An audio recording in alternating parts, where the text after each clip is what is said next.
মুর্শিদাবাদে হরগোবিন্দ দাস ও চন্দন দাস খুনের ঘটনায় এবার হাইকোর্টের দ্বারস্থ পরিবার, সঙ্গে দুই বিজেপি নেতা সজল ঘোষ ও কৌস্তব বাগচি।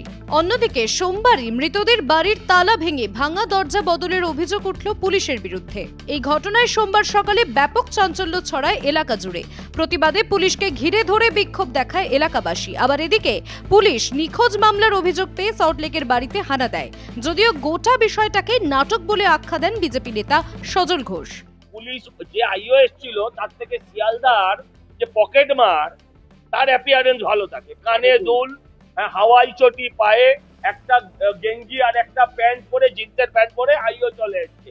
লেডি কনস্টেবলের কাছে ড্রেসও নেই, লেডি কনস্টেবলের কোনো আইডেন্টি কার্ডও নেই।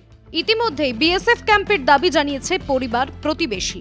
পরিবারের তরফে জানানো হয়েছে তারা নিরাপত্তাহীনতায় ভুগছে, তাই আপাতত সল্টলেকের বাড়িতেই থাকছেন মৃতের পরিবার। প্রসঙ্গত উল্লেখ্য, ওয়াকফ বিলকে কেন্দ্র করে শামশেরগঞ্জ এলাকায় হিংসার জেরে জাফরাবাদের বাসিন্দা হরগোবিন্দ দাস ও চন্দন দাসের বাড়িতে হামলা চালিয়ে খুনের অভিযোগ দুষ্কৃতীদের বিরুদ্ধে।